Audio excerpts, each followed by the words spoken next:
Yes, good morning my dear students. बेटा अपन बात करें बेटा आज की लाइव क्लास में 11th आरबीएससी के स्टूडेंट से। तो देखिए माय डियर स्टूडेंट्स, जो चैप्टर चल रहा बेटा चैप्टर 10 जो स्टार्टिंग हुआ है स्ट्रेट लाइन। क्या बेटा इसका नाम स्ट्रेट लाइन। स्ट्रेट लाइन का मतलब होता है माय डियर स्टूडेंट्स सरल रेखा। यानी कि जो लास्ट क्लास हुई थी कि इसके जो फंडामेंटल्स रनिंग थे, इसके बेसिक फंडामेंटल्स, तो स्ट्रेट लाइन कहां तक हुआ देखिए आप, प्लॉटिंग तक हो चुका है। कि जो स्ट्रेट लाइन है, स्ट्रेट लाइन की जो स्टडी होती है कि भैया वो 2D के अंदर, 2D का मतलब क्या होता है बेटा 2 डायमेंशन, और 2D के अंदर जो आप पढ़ रहे थे कि प्लॉटिंग का मतलब है कि जब हम पॉइंट्स को इंडिकेट करते हैं वो अपन कैसे करते हैं 2 डायमेंशन का मतलब क्या होता है भैया द्विविमीय। क्या होता है भैया द्विविमीय। यानी कि 2 डायमेंशन का मतलब क्या होता है बेटा द्विविमीय, अर्थात कि भैया किसी पॉइंट्स को अगर अपन इंडिकेट करते हैं, फॉर एग्जांपल देखिए this x at x dash and y at y dash। तो सपोज दैट कोई पॉइंट P ले लिया, कोई पॉइंट Q ले लिया, कोई पॉइंट R ले लिया, कोई पॉइंट S ले लिया। तो इनकी जो प्लॉटिंग थी, प्लॉटिंग का मतलब है कि चतुर्थांश के अकॉर्डिंग कौन सा पॉइंट किस चतुर्थांश में आ रहा है। यानी जैसे इसके अंदर क्या होता है कि सपोज दैट आपके पास कितने चतुर्थांश होते हैं बेटा 4। कितने होते हैं बेटा 4। इसके अंदर क्या होता है बेटा प्लस एंड प्लस, इसमें क्या होता है बेटा माइनस एंड प्लस, इसके अंदर माइनस एंड माइनस, इसमें भी आप प्लस है माइनस, प्लस है माइनस। यानी कि जो 4 क्वाड्रेंट होते हैं, ये जो 4th क्वाड्रेंट होते हैं, 4th क्वाड्रेंट में जो पॉइंट्स होती है कि प्लस और प्लस होगा तो फर्स्ट में आएगा, माइनस और प्लस होगा तो सेकंड में आएगा, माइनस और माइनस होगा तो थर्ड में आएगा, और प्लस और माइनस होगा तो फोर्थ में आएगा। Is it clear? तो इस प्रकार से पॉइंट्स की कल प्लॉटिंग का जो लास्ट क्लास हुई थी कि प्लॉटिंग कैसे करते हैं, ये प्लॉटिंग के मैंने एग्जांपल भी आपको करवाए थे माय डियर स्टूडेंट्स। आज आप देखिए आगे स्टॉप कि what is the straight line क्या होती है। यानी कि माय डियर स्टूडेंट देखिए कि जो स्ट्रेट लाइन की स्टडी करते हैं अपन 2D में, यानी कि पॉइंट कर रहे हैं कि प्लॉटिंग के बाद में सपोज दैट आपके पास एक 2D है, या दिस A पॉइंट और this B point, this A and B। तो जो A की जो कोऑर्डिनेट है दैट इज x1, y1, और जो B के जो कोऑर्डिनेट है my dear x2, y2। Coordinate का मतलब होता है दोस्तों निर्देशांक, और निर्देशांक के बारे में कल चर्चा हो चुकी थी कि जो निर्देशांक होते हैं एक्चुअल में वो डिस्टेंस को रिप्रेजेंट करते हैं फ्रॉम दी ओरिजिन। यानी कि मूल बिंदु से जो आपके पास एक्स होता है या वाई एक्स होता है उन पर चली गई दूरी को डिनोट करते हैं किससे, निर्देशांक बोले तो कोऑर्डिनेट। अगर आप A को B से अगर ज्वाइन करते हो, A को B से क्या करते हैं ज्वाइन, तो A को B से ज्वाइन करने पर जो इसके मिड के ऑल पॉइंट्स है, अगर तो किसी एक ही पथ पे आते हो, अर्थात ये तो A तो हो गया प्रारंभिक बिंदु और B क्या हो गया इसका अंतिम बिंदु। यानी भैया किसी भी निर्देशांक ज्यामिति में, यानी किसी भी अगर 2D हो चाहे वो 3D हो, अगर 2D या 3D में किसी भी 2 पॉइंट्स को अगर आप ज्वाइन करते हो कि अर्थात 2 बिंदुओं को मिलाने पर, 2 बिंदुओं को मिलाने पर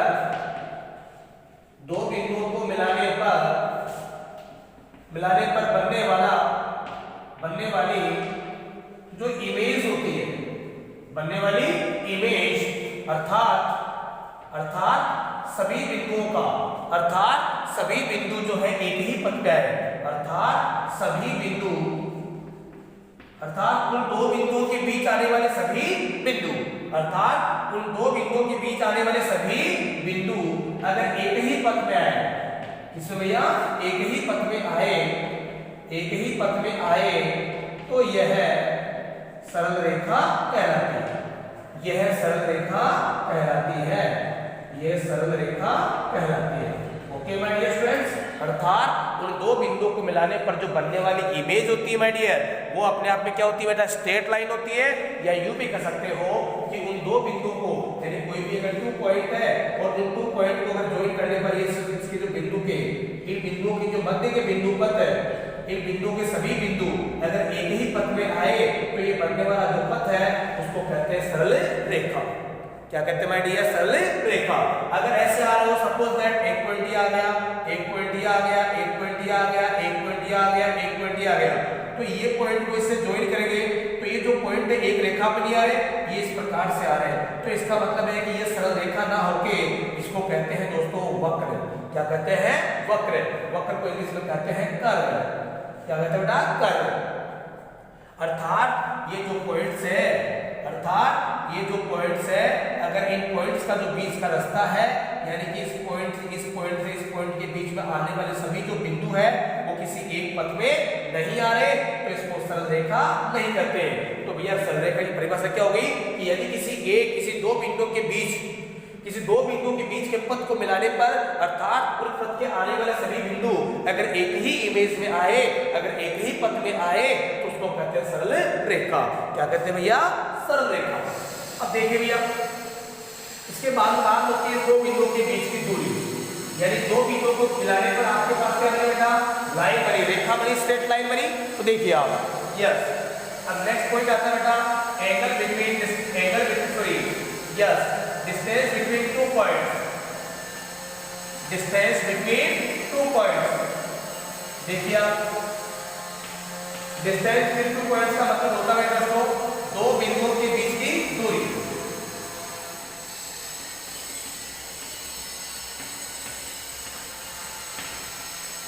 दो बिंदुओं के बीच की दूरी यानी कि डिस्टेंस बिटवीन टू पॉइंट्स।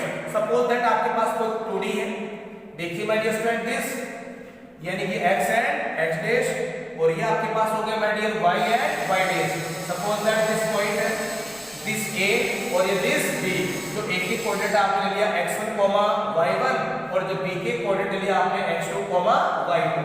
अर्थात इस पॉइंट a को b से मिलाने पर, अर्थात पॉइंट a को b से मिलाने पर, यानी कि जो AB डिस्टेंस है, AB क्या है? डिस्टेंस, यानी कि दो बिंदुओं को मिलाने पर जो ये आपके पास स्ट्रेट लाइन बनती है। क्या बनती है बेटा? स्ट्रेट लाइन, यानी कि इसको कहते हैं दोस्तों सरल रेखा। अर्थात जो सरल रेखा की जो लंबाई होती है, जो लेंथ होती है, तो उसको अपन ने कह दिया कि angle between distance between two points. क्या कहते हैं भैया? डिस्टेंस बिटवीन टू पॉइंट्स, अर्थात दो बिंदुओं के बीच की दूरी। इसका फॉर्मूला हो गया x2 - x1 का whole square and plus y2 - y1 का होल स्क्वायर और कंप्लीट का स्क्वायर रूट, यानी कि AB इक्वल टू हो गया दोस्तों x2 - x1 का whole square plus y2 - y1 का होल स्क्वायर और कंप्लीट का स्क्वायर रूट, यानी कि वर्गमूल। इसको कहते हैं भैया distance between two points. Is it clear? ये हो गया my dear student distance between two points. Is that clear कि नॉट क्लियर? क्लियर। अब देखो भैया फॉर एग्जांपल, देखिए आप, कोई एक एग्जांपल ले रहा हूं मैं, देखिए आपके लिए, यानी कि एक कोई एग्जांपल देखिए आप, देखिए आप,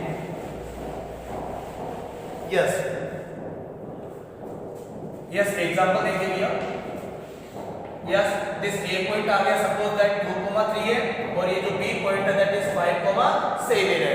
तो भैया इस AB के बीच के डिस्टेंस, यानी कि जो AB है इसके बीच के डिस्टेंस का फॉर्मूला आप अप्लाई कर दीजिए, x2 - x1 का whole square and plus y2 - y1 का होल स्क्वायर और कंप्लीट का स्क्वायर रूट।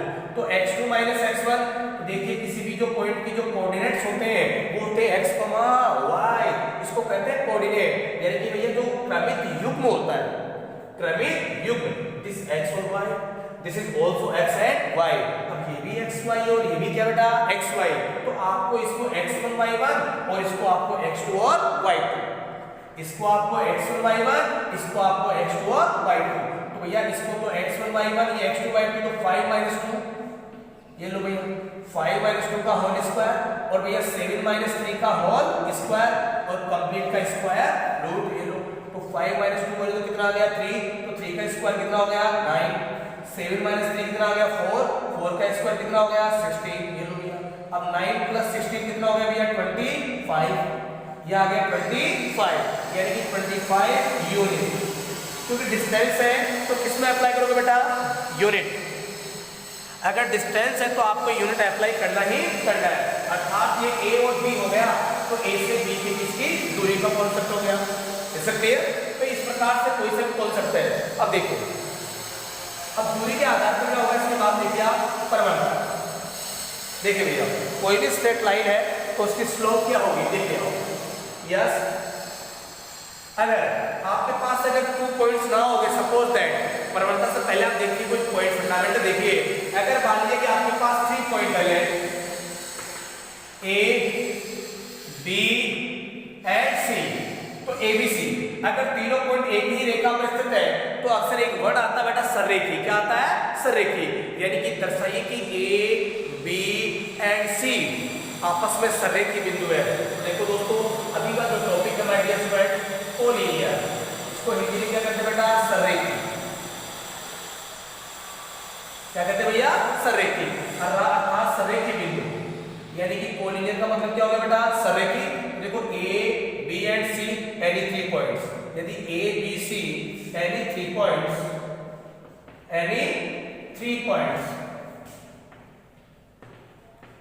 एनी 3 पॉइंट्स, यदि किसी एक ही रेखा पर, यदि किसी एक ही रेखा पर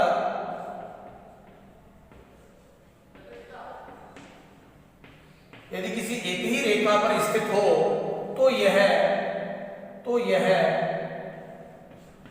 बिंदु ए बी एंड सी, तो यह बिंदु ए बी एंड सी सररेखी बिंदु कहलाते हैं। क्या कहलाते हैं भैया? सररेखी बिंदु कहलाते हैं। अर्थात ये कह रहा कि ये A B and C any 3 points, A B and C any 3 points, यदि किसी एक ही रेखा पर, अगर ये तीनों के तीनों बिंदु अगर किसी एक ही रेखा पर स्थित हो भैया, अगर तीनों बिंदु किसी एक ही रेखा पर स्थित हो तो ये बिंदु क्या कहलाते हैं बेटा? सररेखी। क्या कहलाते हैं? सररेखी। यानी कि इसको इंग्लिश में कहते हैं भैया कोलिनियर। सररेखी पॉइंट्स को इंग्लिश में क्या कहते हैं भैया? कोलिनियर। यदि ए बी एंड सी अगर 3 पॉइंट्स आपके पास गिवन है और तीनों पॉइंट्स यदि किसी एक ही रेखा पर स्थित हो तो इनको सररेखी कहते हैं। ये तो होगी थ्योरेटिकल परिभाषा, लेकिन तो रिजल्ट क्या होता है? अब रिजल्ट देखो भैया, यानी कि रिजल्ट का मतलब कि अगर ये पॉइंट सररेखी है तो इनका रिजल्ट क्या होगा? देखिए आप, यानी कि भैया दूरी के हिसाब से, कितने हिसाब से भैया? दूरी के हिसाब से। यानी कि भैया 3 पॉइंट एक ही रेखा पर है तो भैया ए और बी के बीच की डिस्टेंस, बी और सी के बीच की डिस्टेंस, टोटल एसी के डिस्टेंस, यानी कि भैया किन्हीं दो बिंदुओं के बीच की दूरियों का योग अगर टोटल दूरी के इक्वल आ जाए, अर्थात मैं इसको ये लिख रहा हूं कि भैया हो सकता है कि AB प्लस BC अगर इक्वल टू AC आ जाए तो समझ लेना कि so therefore A B and C क्या होगा भैया? सररेखी। क्या होगा भाई डियर स्टूडेंट? सररेखी होगा।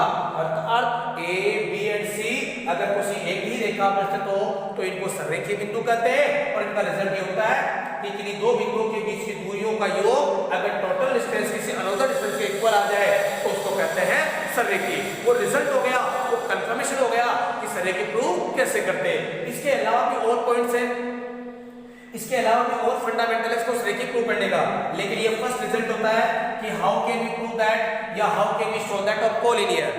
How can we show that of collinear, यानी कि इनको कोलिनियर प्रूव करने का एक नॉर्मल फंडामेंटल है कि ए बी एंड सी, तो ए के कोऑर्डिनेट हो गए x1, y1, बी के कोऑर्डिनेट हो गए x2, y2 और सी के कोऑर्डिनेट हो गए x3, y3।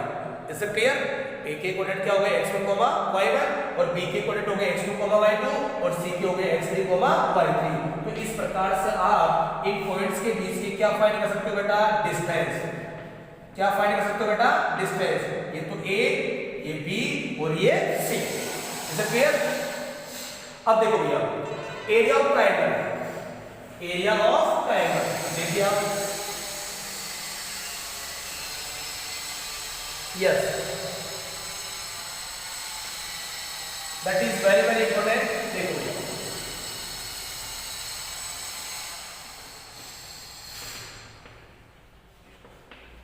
Area of triangle यानी कि त्रिभुज का क्षेत्रफल,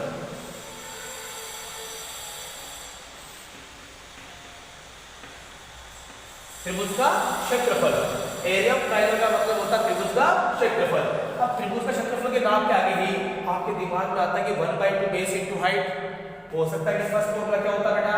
यानी 1/2 बेस इनटू हाइट, लेकिन आपके पास बेस और हाइट गिवन नहीं है। हो सकता है कि दूसरा फॉर्मूला आपके दिमाग में आता है हीरोस का फॉर्मूला, यानी जो हीरा का सूत्र होता है ना, हीरा का सूत्र देखिए कौन सा? S minus A S minus B and bracket of S minus C और कंप्लीट का स्क्वायर रूट। जहां S क्या होता है बेटा? अर्ध परिमाप, सेमी पेरीमीटर, यानी कि ये कोई ट्रायंगल बाय डियर स्टूडेंट देखिए आप, यानी कि ये हो गया this A B and C। तो जो वर्टेक्स B है, जो शीर्ष है BA, ये वाली भुजा तो क्या होगी? स्मॉल a, ये भुजा कौन सी होगी? स्मॉल b और ये भुजा कौन सी होगी? Small c। अर्थात जो S बराबर आया इक्वल आ गया my dear students a plus B plus C equal to यानी डिवाइड बाई 2। तो इसको कहते हैं ये हीरोज का फॉर्मूला। लेकिन अगर ना आपके पास ये भुजाओं की लंबाई गिवन नहीं हो तो इसका मतलब है कि इसका जो ट्रायंगल का फॉर्मूला है वो है शीर्षों के according a b and c। तो a के जो कोऑर्डिनेट हो गया x1, y1, b की जो कोऑर्डिनेट हो गया भैया x2, y2 और c की जो कोऑर्डिनेट हो गया भैया x3, y3। Okay my dear students. अब जो a b c और दे रखा है a b एंड c तो इसके शीर्षों के निशान दे रखा है आपके पास ये। तो देखो my dear students area of triangle abc का जो फॉर्मूला होता है दैट इज 1/2 ये आ गया x1। तो इसके आगे वाले जो टर्म्स है y2 minus y3 and plus x2 तो ये आ गया भैया y3 minus y1 and plus x3 तो ये आ गया my dear students y1 binary आपके पास हो गया y1 माइनस y2। ये इसका फॉर्मूला हो गया। यानी कि जब आपके पास अगर कोई त्रिभुज ABC दे रखा हो और ABC के शीर्षों के निर्देशांक दे रखा हो तो ये हो गया एरिया ज्ञात करने का फंडामेंटल फॉर्मूला, बेसिक फॉर्मूला। यानी कि area of triangle ABC equal to 1/2 x1 x2 x3। तो x1 का लिखोगे तो ब्रैकेट में आएगा इसके x1 के आगे वाले टर्म्स y लिखोगे तो y2 माइनस y3। ये x2 का आगे क्या जाएगा y3 माइनस y1, x3 के आगे कौन सा आ गया y1 माइनस y2। यानी area of triangle ABC equal आ गया 1/2 x1 bracket of y2 minus y3 plus x2 bracket of y3 minus y1 और प्लस x3 ब्रैकेट ऑफ आ गया y1 माइनस y2। बोलो इज दैट क्लियर कि not clear? बोलो yes और no my dear friends. Are you sure बेटा ये clear है? तो इसको कहते हैं area of triangle. Is that clear? अब कोई भी वर्टेक्स देगा, सपोज दैट आपके पास कोई भी एग्जांपल दे दिया जैसे तो देखो जैसे कोई एग्जांपल दे दिया, कोई भी एग्जांपल देखो बेटा। यस ये A ये B एंड C इससे आ गया 1, 2, 3 एंड 4, 6 ये आ गया। अब फॉर्मूला अप्लाई कर दो बेटा area of triangle ABC 1/2 this formula ये वाला लग जाएगा बेटा। यस और नो? ये फॉर्मूला लग जाएगा एरिया ऑफ ट्रायंगल 1/2। तो देखो भैया ये लो तो 1/2। अब किसी एक से स्टार्ट कर दो। ये x1 है तो ये y1। देखो बेटा x1 की वैल्यू कितनी है 1 प्लस x2 की वैल्यू कितनी है बेटा 2 एंड प्लस x3 की वैल्यू कितनी है बेटा 4। ये रख दो इसमें। अब x1 तो y2 माइनस y3 तो 3 minus 6 and plus y3 minus y1 तो 6 माइनस 2 ये लो प्लस y1 माइनस y2 तो 2 माइनस 3। ओके ये आपके पास कैलकुलेशन कर सकते हो बेटा। तो ये 1/2 ये आ गया माइनस के 3। ओके 4 टू कितना आ गया 8 और ये कितना आ गया माइनस के 4। तो कुल मिला के मेरे दोस्तों ये आ गया कि जो एरिया इक्वल था ये आ गया 1/2 yes minus 3 minus 7 4 minus 7 plus का 1 आ गया ये आ गया 1/2 स्क्वायर यूनिट 1/2 स्क्वायर यूनिट। बोलो that is answer. Okay my dear students that is answer. यानी कि short and sweet area of triangle का एक कॉन्सेप्ट हुआ और एक एग्जांपल आपको बस कल बात करते हैं नेक्स्ट क्लास में। इसके कल क्वेश्चन ट्राई करेंगे। Okay best of luck.